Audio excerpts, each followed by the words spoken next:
Kapten Sibolga, banjir gelondongan, dikala sungai jujur mengungkap kebohongan.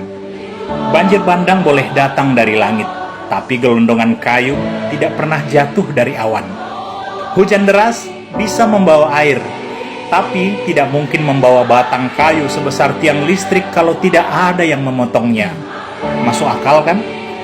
Belum lagi lubang-lubang tambang liar tanpa izin yang selalu mulus menembus perut gunung di Tukka, hingga air bingung mencari tempat berlindung.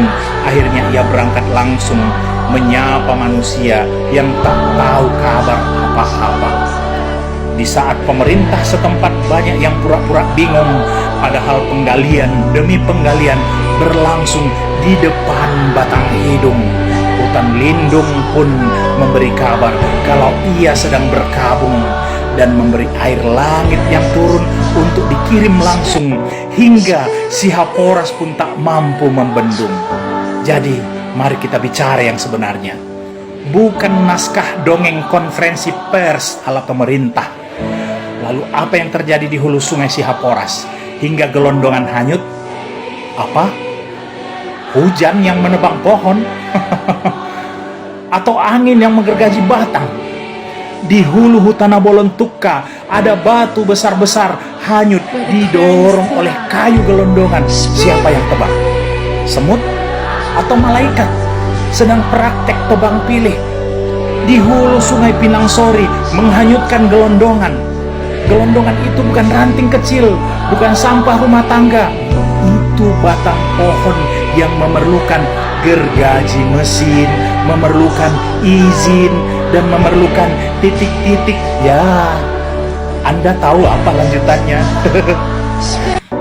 Apa yang terjadi di hulu sungai sehingga kayu gelondongan nyangkut di jembatan Anggoli, batas Tapteng dan Tapsel, sampai-sampai jembatan bukan lagi infrastruktur publik, tapi berubah fungsi jadi tempat parkir kayu ilegal setiap kali hujan turun. Mana mata? Nampak kan? Dan ini pertanyaan yang tidak boleh lagi dianggap sepele. Ada apa ini Pak Bobi Nasution, Gubernur Sumatera Utara? Sehingga kayu gelondongan besar-besar hanyut di Sungai Batang Toru yang hulu sungainya melewati Taput. Ada apa dengan Taput? Tapsel, ada apa dengan Tapsel? Hingga berujung ke Tapteng, ada apa dengan Tapteng? Hutannya maksud saya. Apa yang sebenarnya terjadi? Apakah banjir bandang sedang mengungkap apa yang selama ini disembunyikan dalam kebohongan? Atau sungai sedang berkata jujur sementara pemerintah sedang sibuk mengarang alasan? Karena wajar kalau air meluap, tapi tidak wajar kalau hulu sungai berubah jadi jalur distribusi kayu ilegal. Tidak wajar kalau batang pohon seukuran pelukan manusia bisa hanyut seperti sampah plastik.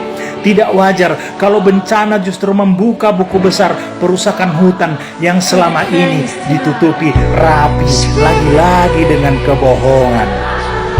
Lucu ya, setiap kali banjir pemerintah menyalahkan cuaca ekstrim.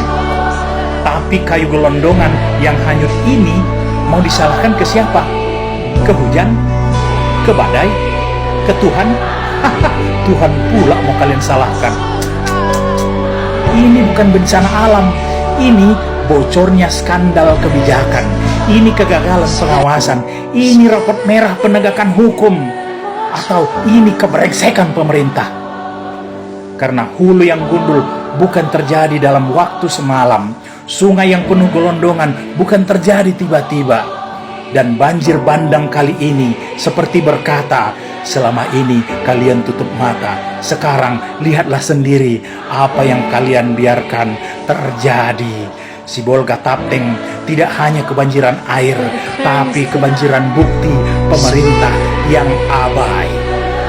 Dan jika gelondongan sebesar itu bisa hanyut, maka sejujurnya yang hanyut bukan cuma pohon, tapi wibawa pemerintah. Sampai sini kalian paham? Mengartinya muna, ya tuh si muna do. Boy di sana, Horas.